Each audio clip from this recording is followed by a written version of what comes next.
Bom, estamos ao vivo aqui, bom dia, boa tarde, né? Mais uma live em comemoração ao aniversário da Secretaria Municipal da Pessoa com Deficiência. Faz 15 anos, fez 15 anos em abril, mas nós estamos comemorando este ano inteiro. Essas lives, viu, Lívia, não tem data para terminar. O pessoal está gostando, nós também, então nós vamos continuar fazendo essas lives enquanto essa pandemia perdurar. E, de repente, até depois, viu? Porque nós vamos adquirir hábitos, né? Em função dessa experiência que vão ficar. Né? Alguns dos hábitos que a gente vem adquirindo, com certeza, eles vão ficar. Mas, olha, queria agradecer aqui a presença de vocês, minha querida Lívia Mota, Lécio Santana, né? Dois grandes nomes aí do movimento da pessoa com deficiência em São Paulo e no Brasil, mas principalmente nesse momento, grandes amigos, né, Lívia? Hein, Lécio? Grandes amigos nossos da nossa rede, né, de pessoas empenhadas em mudar o mundo, em fazer as pessoas mais felizes, né? Só rapidamente, deixa eu contextualizar aqui para quem está chegando agora. Tem gente que é a primeira vez que está aqui. O que nós estamos fazendo aqui? Como eu estava dizendo, este ano a Secretaria Municipal da Pessoa com Deficiência fez 15 anos, dia 1º de abril, e nós íamos fazer um seminário internacional dia 2 e 3 de abril, e terminaria com uma homenagem a várias pessoas aí que foram importantes nesse período, não só da Secretaria, mas também pensando no Conselho da Pessoa com Deficiência, que é de 89, e na CPA, que é de 96, que é um timeline aí, né, de conquistas, de realizações aqui de São Paulo, que merecem ser reconhecidas, comemoradas, celebradas, porque foram momentos muito importantes, não só para a cidade de São Paulo, né, para a Prefeitura de São Paulo, mas momentos muito importantes para o Brasil como um todo, né? Foram momentos marcantes.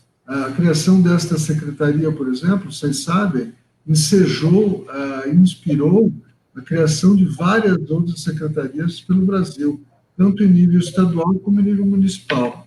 Eu sempre gosto de dizer, né, para que as pessoas saibam, que, inclusive, a nossa Secretaria de Estado dos Direitos da Pessoa com Deficiência é uma consequência quase da criação dessa secretaria, porque foi lá atrás o então prefeito e depois o governador José Serra que teve a iniciativa de criar as duas secretarias.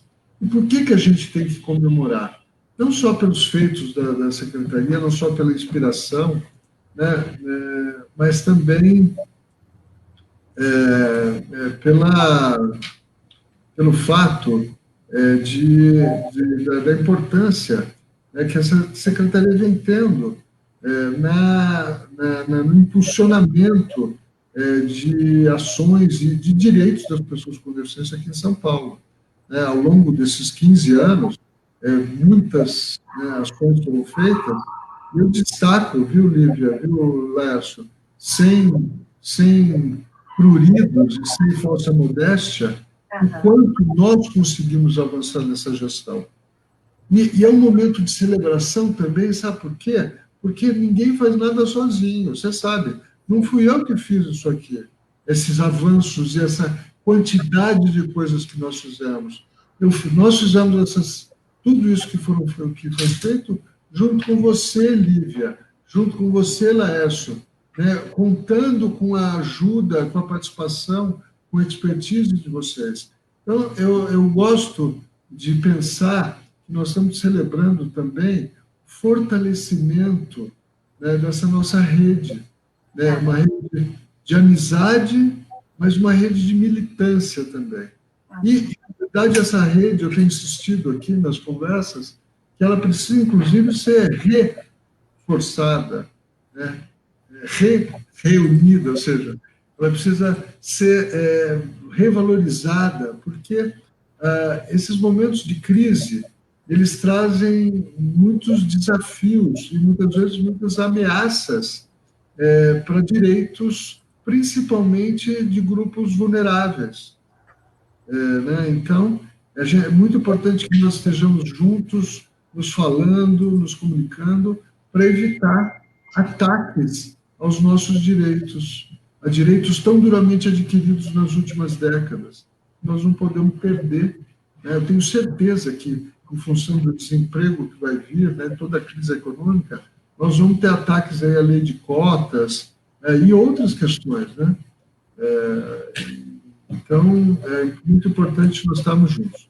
Mas eu só fiz esse introito para que, né, sempre a gente sabe o que a gente está fazendo aqui, esperar um pouco as pessoas chegarem, entrarem, né, antes de começar, de fato, conversar com vocês.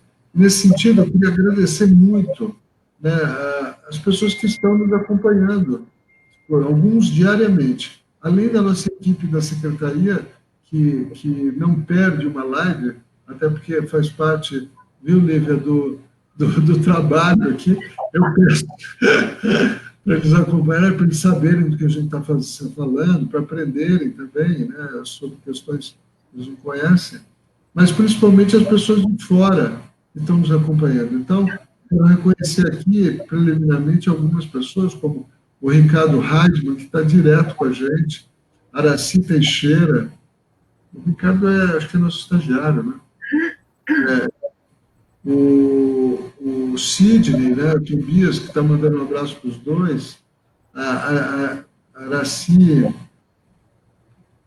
Bernardes Vandenberg, o Paulo Alves, que está sempre aqui com a gente, muito obrigado, Paulo, Glenn Andrade, Mônica Leone, Mônica, obrigado, Mônica, Helene Costa, quem mais? Rosimeire Castilho, Mariana Cutassi, Gustavo Torniero. Bom, eu vou, ao longo do tempo, vou falando e vou, inclusive, pegando algumas dicas e perguntas que eu estou fazendo.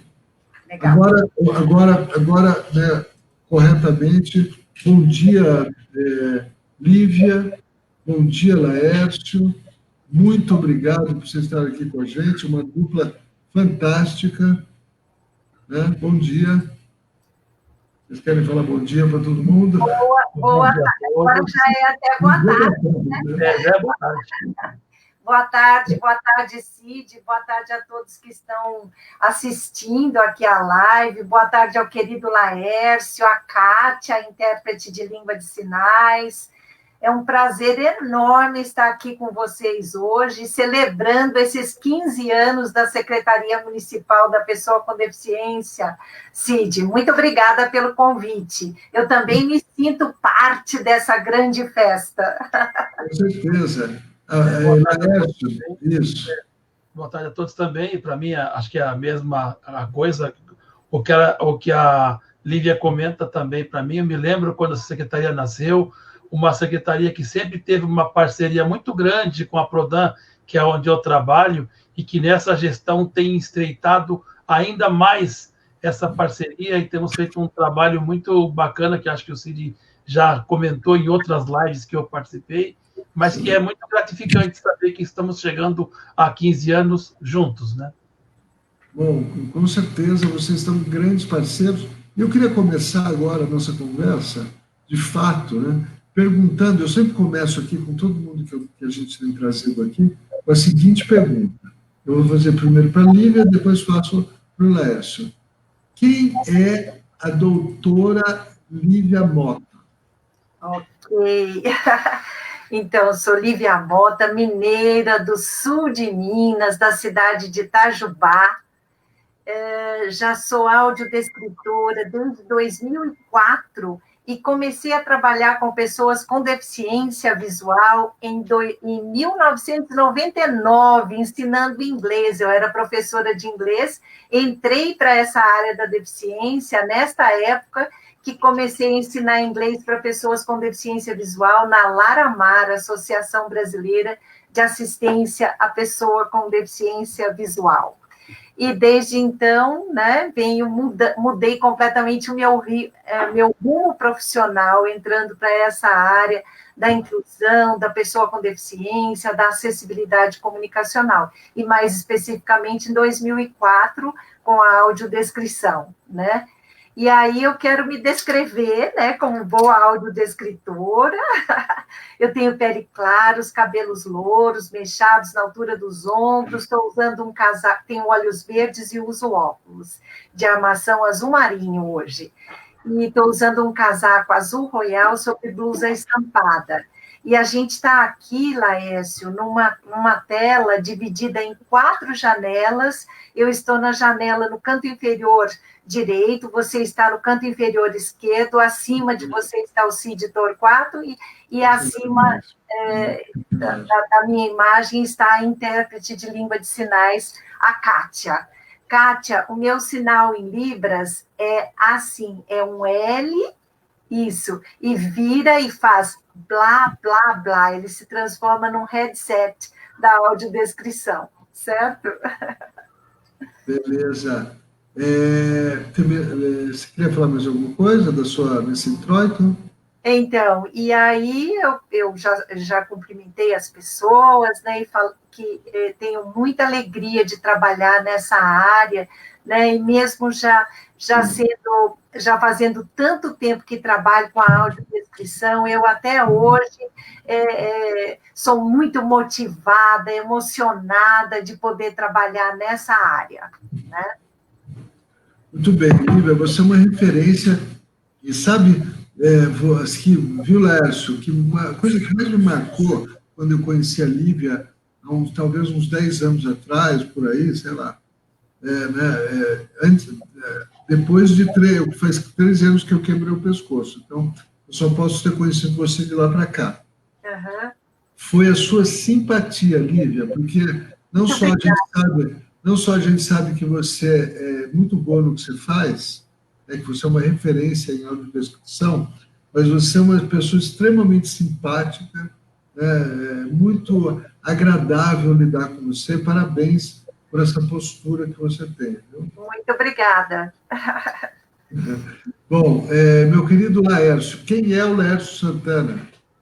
Bom, eu tenho 54 anos, eu comecei a trabalhar na Prodan, que é a empresa de processamento de dados do município de São Paulo, em 1988, então já estou lá há 32 anos.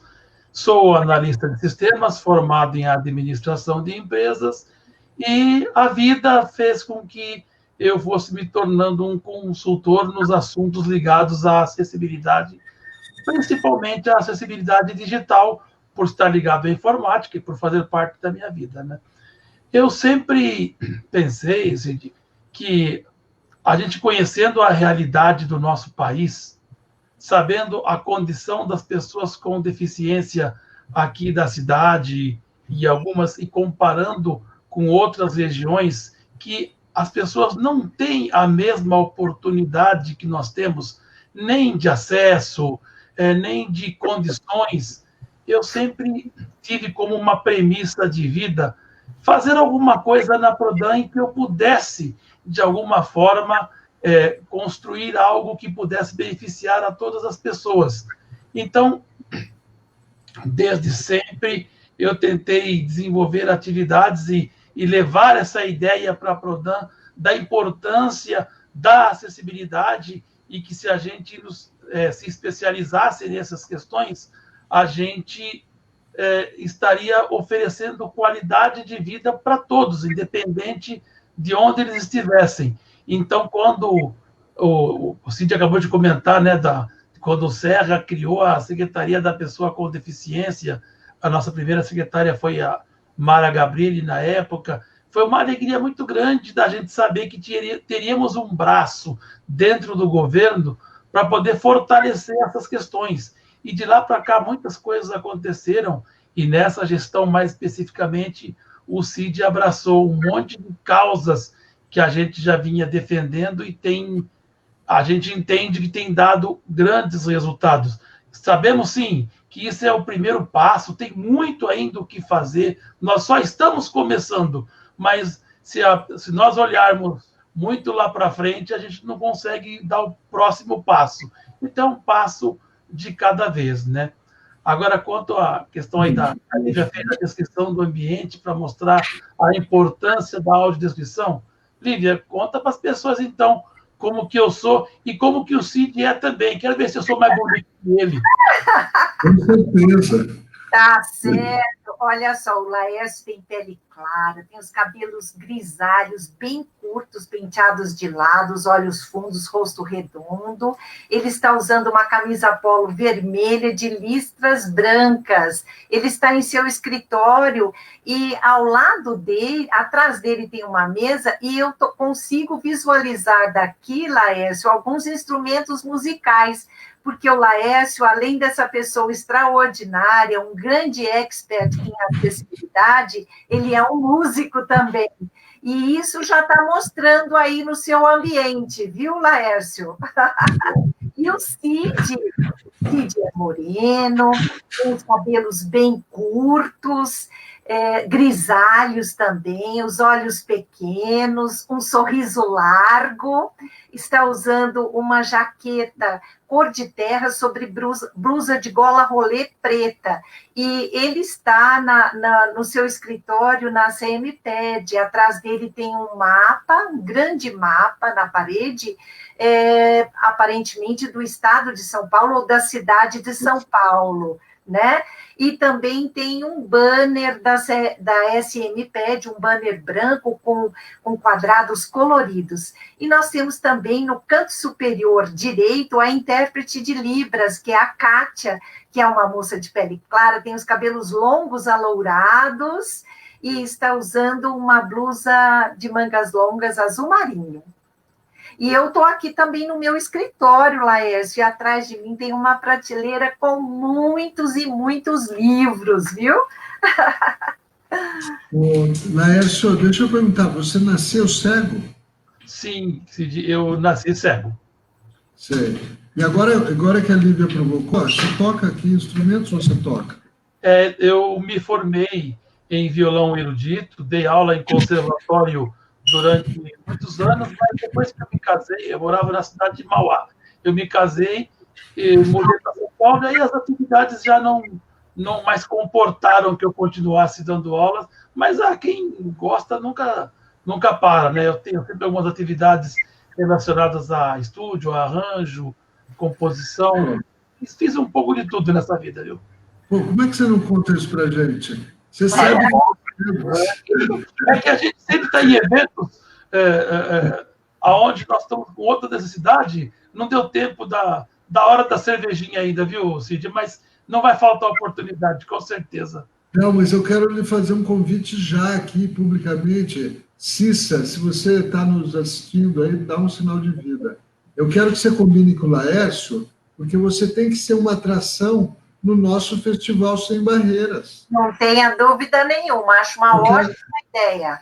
Eu quero que a gente marque, que você toque, faça uma apresentação no âmbito do Festival Sem Barreiras.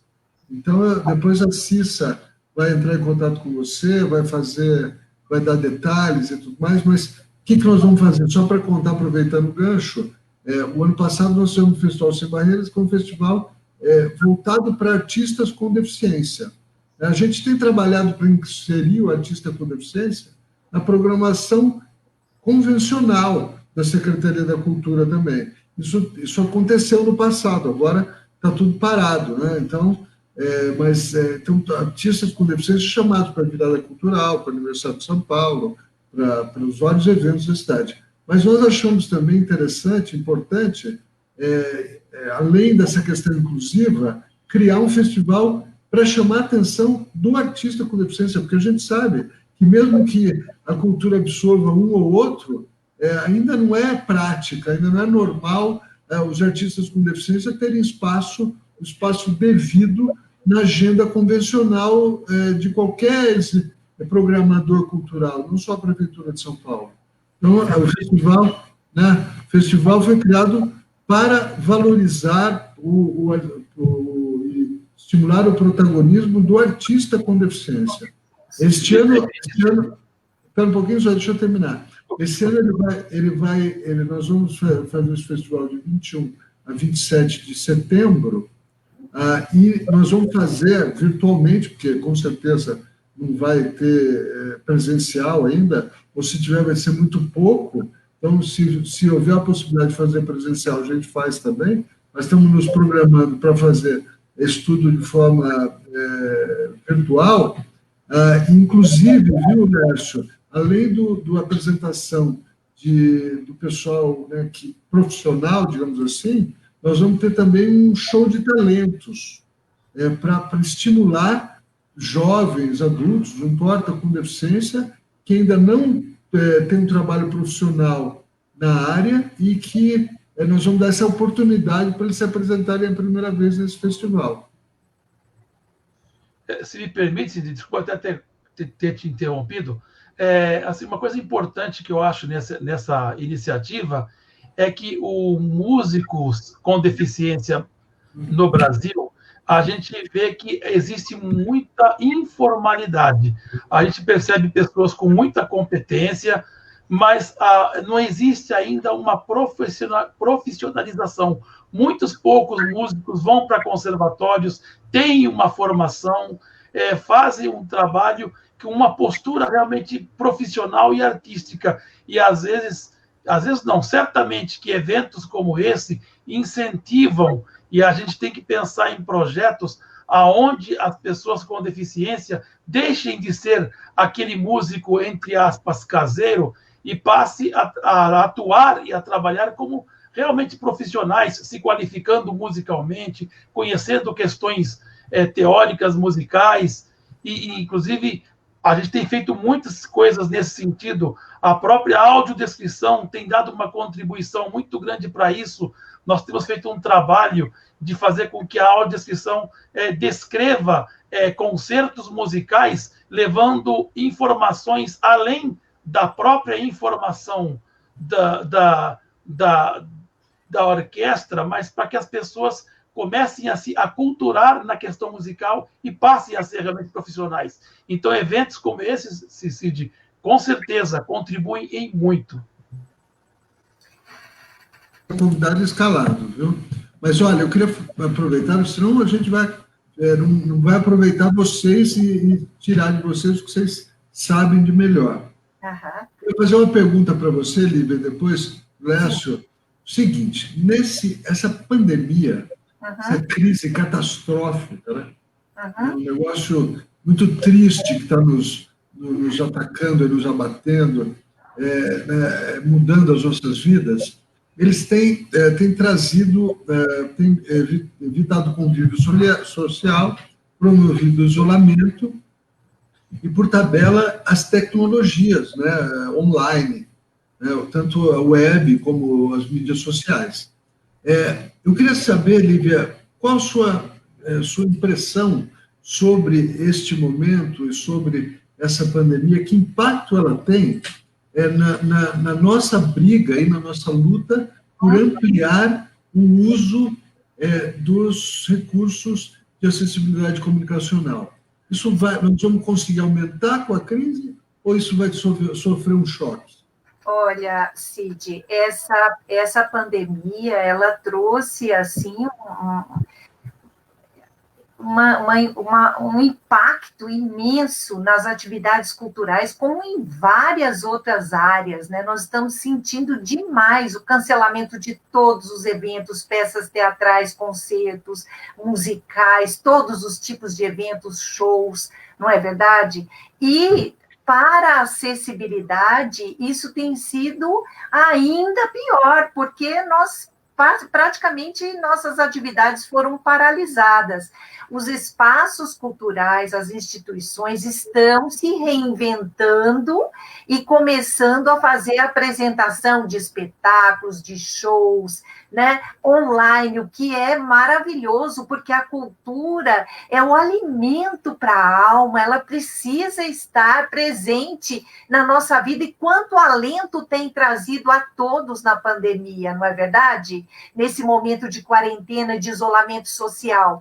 Entretanto, o que a gente tem verificado? Que a acessibilidade ainda está deixada de lado, principalmente a audiodescrição. São pouquíssimos os eventos que estão sendo transmitidos online que têm audiodescrição. E isso é possível de ser feito. A gente já tem visto, por exemplo, exibição de óperas, musicais, peças teatrais, shows, sendo transmitidos no ambiente digital, no ambiente virtual. Por que não ter também uma versão com audiodescrição, com interpretação em Libras?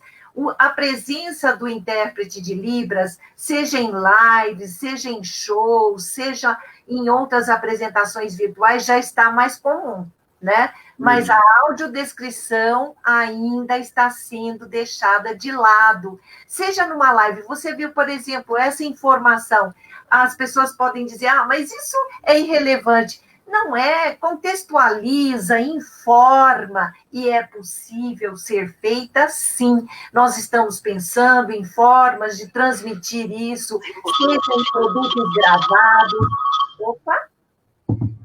seja em produtos, seja em apresentações ao vivo. Então, Cid, eu penso que nós fomos visceralmente atingidos por esse período. E estamos, sim, reinventando as formas de trabalhar. Como você falou, essas lives, essas reuniões são maravilhosas. Quantas pessoas podem ter acesso a essas discussões, a essas palestras, a esses bate-papos? E eu penso que depois de encerrado esse período de isolamento social, nós vamos continuar com isso, né? Os cursos online, que já eram uma realidade, agora estão intensificados, né? Mas eu volto a enfatizar a necessidade de contemplarmos, de pensarmos nas pessoas com deficiência, nos recursos de acessibilidade. Porque, como eu falei, as apresentações culturais, né, todos os eventos culturais alimentam a nossa alma. E, Cid, aqui em São Paulo, graças às políticas da Secretaria Municipal, da Secretaria Estadual, nós muito avançamos na acessibilidade, não é verdade? E a gente foi formando um público novo, né, que veio chegando para esses eventos, como o Laércio estava comentando, por exemplo, um concerto na Sala São Paulo. Você também já esteve lá no concerto, não é? E é uma oportunidade maravilhosa das pessoas poderem comparecer a um ambiente como esse e ainda com acessibilidade. Então, várias instituições, vários espaços culturais em São Paulo já tinham como uma base regular as apresentações com audiodescrição e interpretação em Libras. Eu penso que a gente conseguiu formar, né? Claro, esse público ainda está em formação, mas a gente conseguiu um avanço muito grande e a gente não pode perder isso. A gente tem que contemplar essas pessoas que estão carentes, né, de cultura em casa, de cultura acessível em casa. Muito bom. Eu penso assim também. Laércio, a gente viu aqui, a gente vê agora com desafios, não é uma coisa fluida, mas essa pandemia acelerou o processo de transformação digital, ou seja, mais e mais empresas e pessoas estarão conectadas. Isto traz desafios de inclusão digital, mas também traz desafios positivos, como esses, né, de que se as pessoas estão mais no universo digital, a questão da acessibilidade digital e comunicacional viram itens fundamentais. Qual a sua opinião sobre isso? Sem dúvida, né, Cid?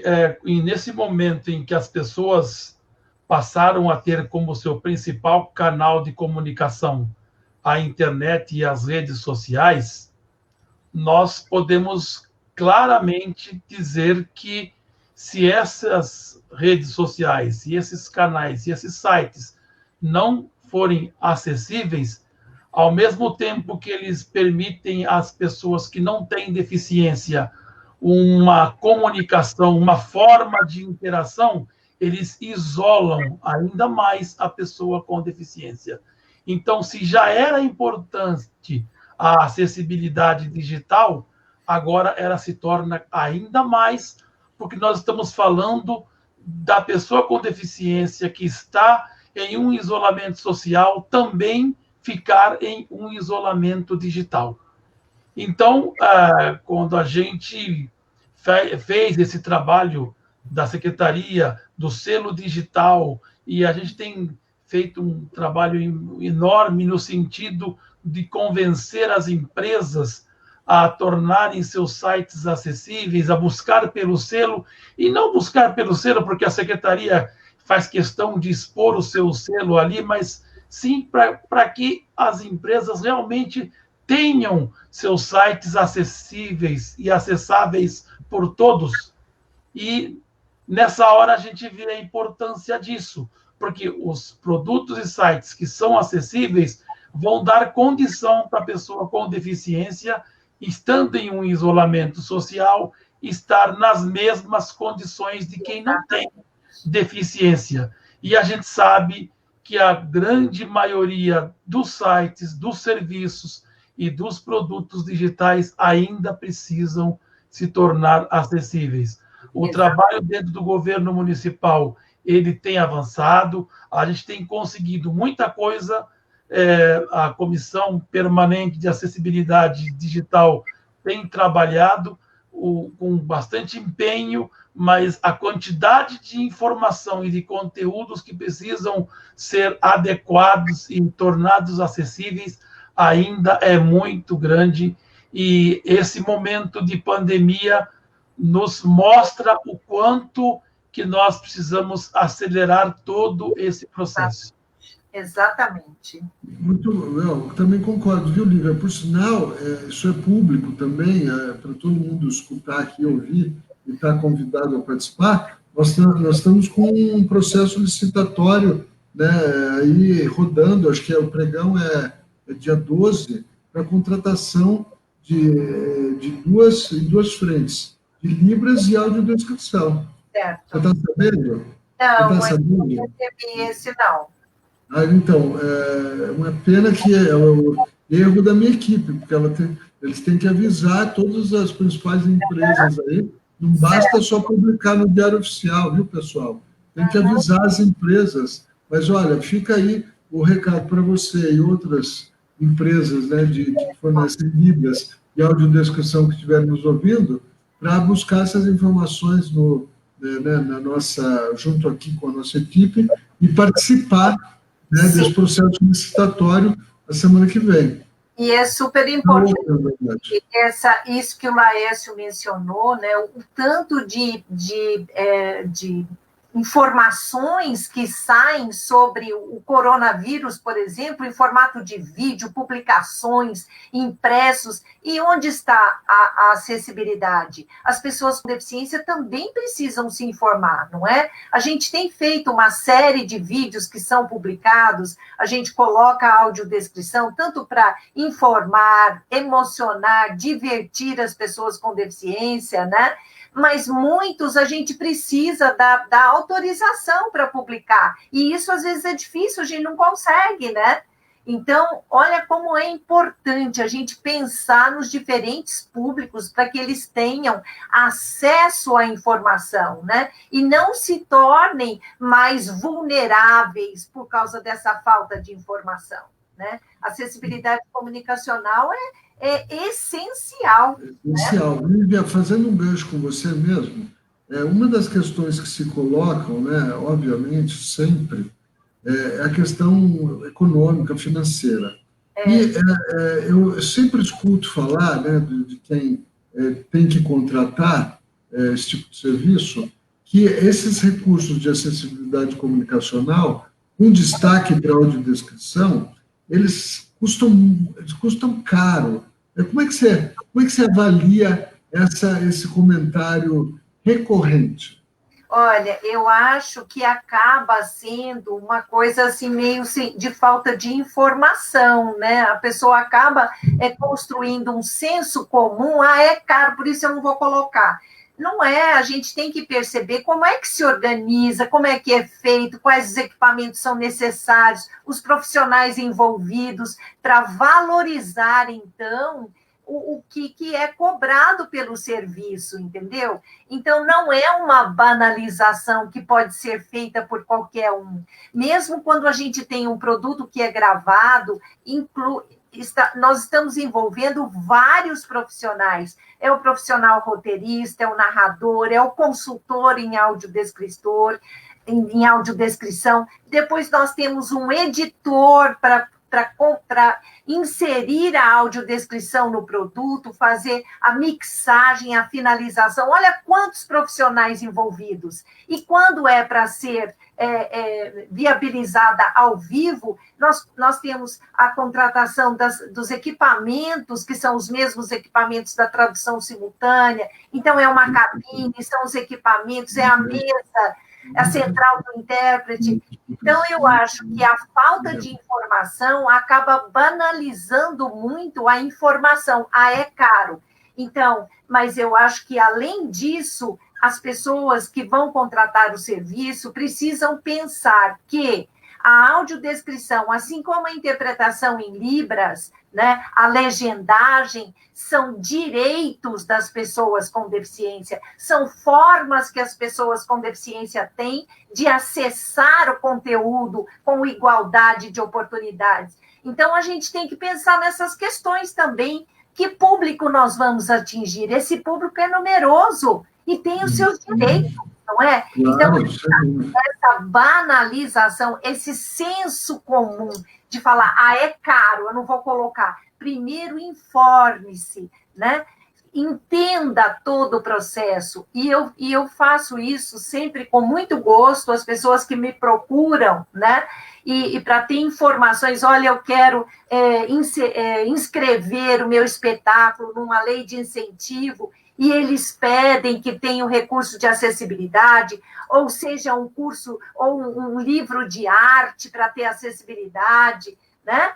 Então, eu faço questão de explicar todo o processo, como é feito, quais os profissionais envolvidos.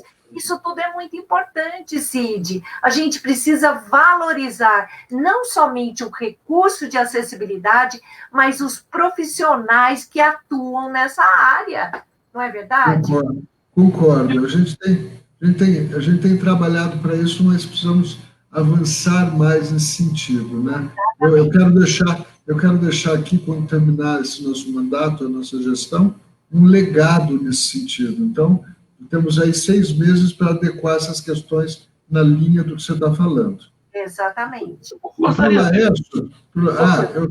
lá, pode falar, depois eu pergunto. Eu só gostaria de, nessa linha comentada pela Lívia, eu queria comentar com você, porque eu acho, Cid, que esse discurso do é caro, ele não é de hoje. Eu acho que a gente já ouviu esse discurso do é caro para consertar uma calçada, para colocar uma rampa. Mas é muito caro quebrar essa calçada para colocar uma rampa. É muito caro para eu tornar esse site acessível. Eu acho que as pessoas que têm esse olhar é porque elas acham que aquilo não é importante para elas. Então, quando não se é importante, qualquer valor que se considere será sempre caro. Então, acho que um trabalho que a gente tem feito, que a Secretaria tem feito, e a gente na Prodan também tem trabalhado, e na Ver com Palavras é uma constante, esse nosso discurso, é a sensibilização das pessoas, elas entenderem que... Eu tenho uma história muito antiga, vou contar rapidinho. E parece até que eu sou muito velho de informática, mas é que as coisas andaram muito rápido. Eu me lembro que uma vez, em 95, me ligou um rapaz de Minas Gerais, me pedindo para comentar com ele algumas coisas de informática. Eu falei, faz o seguinte, contrata um e-mail para você. Na época ninguém tinha e-mail. Ele, mas um e-mail? Você paga aí R$30 por mês, você vai ter o seu e-mail, você pode mandar os arquivos, receber arquivos. Rapaz, mas é caro. Eu falei, mas você acha que R$30 é caro? Eu falei, caro é aquilo que eu tenho e não sei para que usar. Ele comentou isso. Então, na verdade, quando as pessoas acham que uma rampa é caro, é porque elas não entenderam que uma rampa é a independência de um cadeirante. Quando eles acham que um site torná-lo acessível é caro, é porque eles não pensam que, de repente, um site inacessível pode significar o isolamento total de uma pessoa com deficiência durante o período de pandemia. E assim como é com a audiodescrição e com tudo. O nosso principal trabalho é a acessibilidade como que diz o termo, me fugiu agora, que a gente sempre... atitudinal, né? É a atitude das pessoas. Entenderem a importância disso. Muito bom, muito bem lembrado, Laércio. Então, deixa eu agora aproveitar, de novo, né? Pouco tempo, já estamos faltando só 20 minutos, das 60 minutos, só tem mais 20. Eu queria, antes de continuar, só dizer tem muita gente aqui que nunca esteve com a gente nessas lives, então quero pedir para que vocês já estão no Facebook, na página da Secretaria, peço para vocês irem lá e seguirem a página da Secretaria. Nós estamos numa campanha para ir de 25 mil seguidores para 30 mil seguidores agora. Então, o like de vocês na nossa página é muito importante. Vou tocar num tema que é muito legal, a gente participa, somos parceiros disso, que é o carnaval, né, o samba com as mãos. A gente tem feito, com participação, o Laércio é um colaborador, né, às vezes presencial, às vezes remoto, do samba com as mãos, do carnaval lá no Sambódromo, dos esforços de levar comunicação inclusiva, né, para o carnaval. Lívia, queria que você contasse um pouco, né, do projeto como um todo. Como é que você vê o projeto do carnaval nesse nosso esforço de difusão da comunicação inclusiva? Olha, eu acho esse projeto da acessibilidade no carnaval, que inclui a audiodescrição do desfile das escolas do grupo especial e também a interpretação em libras dos sambas enredo, né, de todas as escolas, eu acho uma coisa sensacional. É fazer chegar esse evento que é surpreendente, que é o desfile das escolas de samba, fazer chegar a diferentes públicos. Olha, eu participei pela primeira vez no ano de 2019, junto com a empresa As Meninas dos Olhos, e foi uma experiência fascinante, e esse ano nós participamos de novo, é fascinante, foi um espetáculo assim contagiante pela quantidade de fantasias, alegorias, os participantes, né, a vibração do carnaval, e fazer com que isso seja acessível às pessoas com deficiência é surpreendente. Para nós, da Ver com Palavras, com vários profissionais envolvidos, incluindo o Laércio, que foi nosso consultor nesse trabalho todo. Foram 7 audiodescritores, um suporte, mais um consultor, mais um fotógrafo, que fez um vídeo que ficou muito emocionante. Eu convido a todas as pessoas que estão aqui assistindo a essa live, que depois entrem lá no YouTube da Ver com Palavras, para conhecer esse trabalho do Carnaval de São Paulo, que realmente é surpreendente. E aí, Cid, teve esse esforço conjunto da Secretaria de fazer a transmissão do Carnaval pelo Facebook, porque presencialmente, lá no camarote da cidade, a quantidade de pessoas é relativamente pequena, das pessoas com deficiência, mas nós tivemos um alcance de 15 mil pessoas, né, que foram beneficiadas pelo Facebook, pela audiodescrição, e foi muito interessante, muito legal, e a gente ter os feedbacks das pessoas sobre o que é poder assistir a um evento como esse com acessibilidade, né? Então, eu parabenizo a Secretaria por essa iniciativa, né, da acessibilidade num evento tão surpreendente como o Carnaval. A gente tem que aproveitar esses grandes eventos para expandir nossa percepção sobre a nossa causa, né? Por sinal, Laércio, que eu queria assim, fazer um link com isso, mudar um pouco. A Prodan tem uma equipe de acessibilidade que é talvez a melhor equipe do Brasil. né, o grupo melhor constituído, sei lá, com melhores profissionais, né, estão na Prodan. Eu sei disso há muito tempo e tenho a experiência de trabalhar com vocês. Apesar desse grupo de tanta expertise, né, e tão reconhecido, por que a questão da acessibilidade digital e comunicacional na Prefeitura de São Paulo engatinhou por tantos anos, né? E foi nesta gestão que nós demos um salto, ainda a duras penas, porque não é fácil, né? Você acompanha o relacionamento com as secretarias, com as subprefeituras, da questão da renovação dos selos e tudo mais, né? E da própria concessão dos selos, né? Por que, tendo uma equipe tão de vanguarda, nós engatinhamos tanto durante tanto tempo?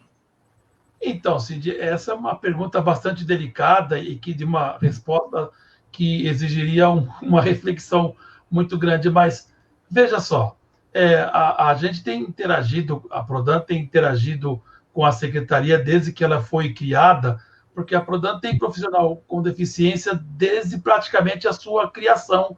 Em 1973, a Prodan já tinha funcionários com deficiência que foram evoluindo junto com a informática e com a acessibilidade. Quando eu cheguei, eu encontrei um terreno fértil para conseguir desenvolver essas questões.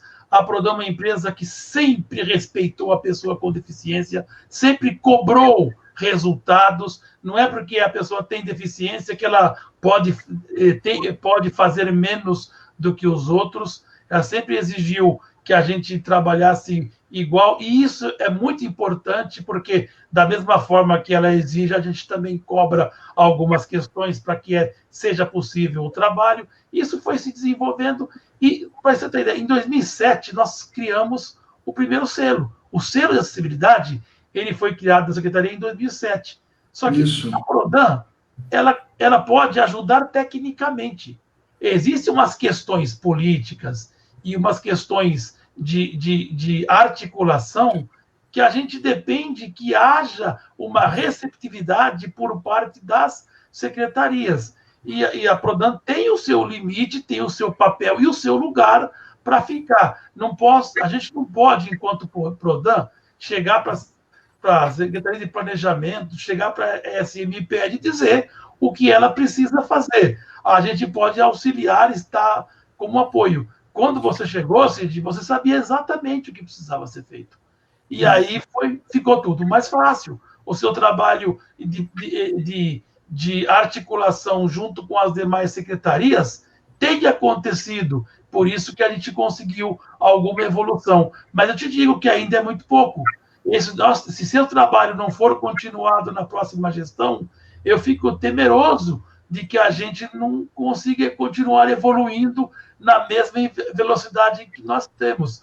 A gente sabe que no governo, um dos grandes problemas que nós enfrentamos é o de continuidade, seja ele municipal, estadual, federal. A grande dificuldade é a continuidade. Então, o nosso trabalho precisa correr o máximo que nós pudermos agora, para que ele é igual uma pedra que tem uma inércia. Ela tem que atingir uma velocidade tal para que ela não seja barrada mais por qualquer coisa. Se ela não adquirir uma velocidade tal, a força da gravidade faz com que ela pare. Então, é importante esse trabalho ser continuado, e eu acho que é isso, Cid. Eu acho que, respondendo mais objetivamente a sua pergunta, eu acho que é o envolvimento de todas as secretarias estarem cientes, estarem sensibilizadas da importância da acessibilidade. Aí a Prodan, como um braço técnico, e somente técnico, consegue auxiliar na viabilização de todos esses projetos. Entendi. Bom, então, quer dizer, depende muito da vontade do gestor, né? Lívia, nesse sentido, queria que você falasse, por que você fala para o gestor, ou para aquela figura, que está, ou seja, na televisão, ou no show, ou em qualquer outro espaço aí, e que acha que esses nossos recursos, a janela de Libras e a audiodescrição, atrapalham, né, a transmissão original, convencional, né? Porque você sabe disso, a gente enfrenta esse tipo de problema. A pessoa, o gestor, né, que é o responsável pela obra, né, muitas vezes acha que esses nossos recursos vão atrapalhar a questão estética ou a própria narrativa da obra. O que você tem a dizer para uma opinião como essa? Então, Cid, eu acho que a gente precisa enfatizar as informações sobre os recursos, como é que eles são feitos, né? De que forma são feitos, quais são os equipamentos necessários, porque nós da acessibilidade, o nosso objetivo não é interferir num espetáculo, num produto audiovisual, não é causar ruído, mas compor, né? Compor de uma forma que fique compatível com as necessidades técnicas, né?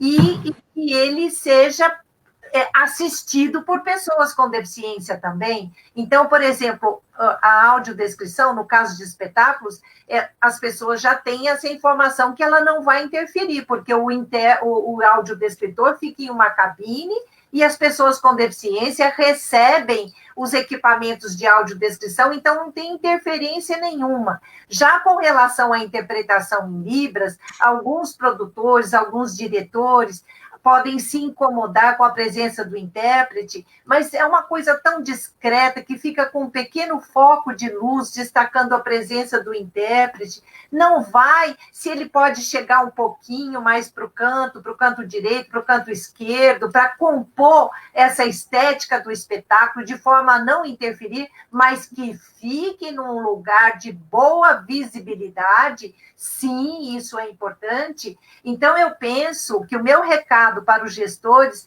é que conheçam, é que saibam as especificidades de cada recurso antes de começar a encrencar com esses recursos, a achar que eles podem interferir negativamente em seus produtos audiovisuais, né? Em seus espetáculos. Né? Então, essa eu acho que é a questão da informação e saber que, ao trazer acessibilidade para os seus espetáculos, eles estão ampliando muito a formação desse público consumidor de cultura, né? E lembrando que a audiodescrição, por exemplo, ela não é somente dirigida à pessoa com deficiência visual, mas ela pode beneficiar também uma pessoa idosa, uma pessoa com deficiência intelectual, uma pessoa que tem autismo, um déficit de atenção, e até pessoas sem deficiência que gostam muito de pegar o fone e ter uma informação adicional sobre aquilo que estão assistindo. O próprio carnaval é um exemplo disso, né? Quem falou que a gente que enxerga, ao assistir a um espetáculo, está tendo todas as informações a respeito desse espetáculo, não é? Mesma coisa, um concerto. Então, eu penso que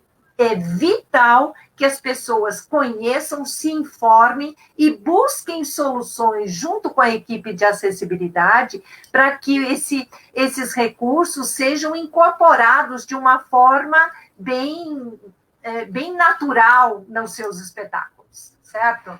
Bem, Laércio, falando agora de um outro recurso, né, que tem perdido espaço aí ao longo do tempo, que é o Braille. Você faz parte de uma comissão, né, de estudos de Braille. O que você tem a dizer sobre isso? Na verdade, é assim, Cid, eu há quase 20 anos fui convidado a participar de um grupo para poder fazer porque o Braille, no mundo, ele tem algumas diferenças, e a gente estava tentando, junto com os países de língua portuguesa, Brasil, Portugal, Angola, fazer com que o Braille fosse um código único nesses países para a questão da informática, porque o Braille é muito importante. As pessoas hoje têm o uso dos celulares, mas a visualização de como se escreve uma palavra é algo muito importante, principalmente na formação de uma criança. Então, não dá para a gente deixar o Braille. Nós podemos modernizá-lo, usar os dispositivos modernos como linhas Brailles, que permitem que eu tenha um Braille mais barato e mais fácil, mas o importante é a gente não perder esse recurso, porque há um discurso, Cid, em boa parte de público, achando que o Braille é ultrapassado, que o Braille é coisa antiga, que ele não serve mais. Não, ele é importante na educação infantil, ele é importante para uma série de questões. Sim, a gente tem que entender que nem todo cego lê Braille, muitas pessoas se tornaram cegas depois de adultas, e se foi por causa, por exemplo, do diabetes, que é um grande causador de cegueira, há a possibilidade de que ela não tenha sensibilidade de tato para ler o Braille. Então, a gente tem que tomar o cuidado para não radicalizar. Então, se coloquei Braille, eu tornei acessível para todos.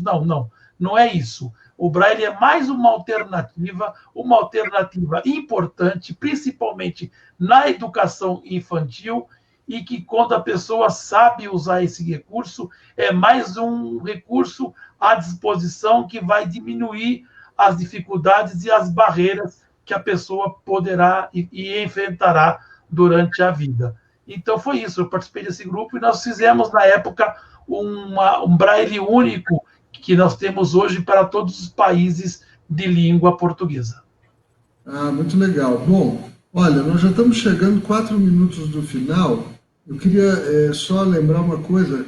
Você sabe que a Prefeitura de São Paulo, eu vou assumir um compromisso aqui com vocês, vamos ver se a gente consegue que eu faça valer esse compromisso, que eu consiga o que eu vou prometer. Mas vou prometer a minha tentativa.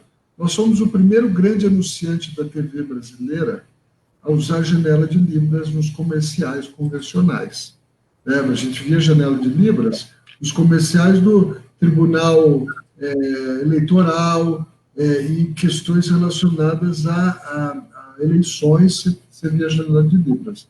Você não via janela de libras em nenhum comercial convencional. A Prefeitura de São Paulo, pelo que eu sei, foi a primeira a usar, depois do governo federal também começou a usar janela de libras e outros agora estão usando. Então, isso é um negócio importante. E eu vou tentar, Lívia, a gente fazer o seguinte: os comerciais da prefeitura são bem bonitos e tem muitas imagens, esteticamente muito bem trabalhados. Então, eu vou agora propor para a SECOM, nós fazemos versões com audiodescrição. Sim. Vai ser um novo passo aí que eu vou batalhar para a gente conseguir. Ótimo. Anotem aí, Larvelli, anotem. O pessoal está escutando, anotem, porque vai ser nosso novo cavalo de batalha, um deles. Ótimo. Enquanto usuário, eu agradeço, viu? Então, eu queria, infelizmente, que vocês fizessem suas considerações finais, porque nós temos só 2 minutos mais. Lívia, você primeiro e Laércio encerra. Olha, que pena, passou muito rapidamente, né? Eu agradeço as perguntas que estão chegando, os comentários das pessoas que estão assistindo, a querida Liliana Tavares, uma pessoa que batalha muito pela acessibilidade lá no Recife, a Marilaine Costa, lá do Rio Grande do Sul. Então, tem várias pessoas aí participando, né, e mandando considerações. Agradeço muito, Cid, pela oportunidade de falar sobre esse recurso de acessibilidade comunicacional que tanto contribui, né, para a inclusão da pessoa com deficiência visual e volto a enfatizar a necessidade das pessoas se informarem mais sobre as possibilidades de inserção da audiodescrição nesse novo tempo, nesse novo normal, né, na disponibilização dos espetáculos virtualmente. Muito bom. Laércio? Bom, Cid, eu quero comentar primeiro, agradecer muito a oportunidade de estar aqui, de estar com você mais uma vez, Cid, mais essa essa live, enfim, e dizer para as pessoas que, para mim, antes mesmo de ser um profissional, eu também sou um usuário do recurso. E a cada vez que a gente tem uma conquista, eu sinto na pele os benefícios de tudo aquilo que a gente está recebendo. Então, eu posso falar com muita propriedade o quanto é importante a acessibilidade digital, o quanto é importante a audiodescrição, e que é muito motivador a gente acordar de manhã e trabalhar sabendo que a gente pode colocar mais um tijolinho nessa construção toda que é para a gente e é para todos, né? Então, muito obrigado por poder fazer parte de tudo isso. E estou sempre à disposição, viu, Cid? Precisou de mim, é só gritar. Se eu puder, será sempre um grande prazer.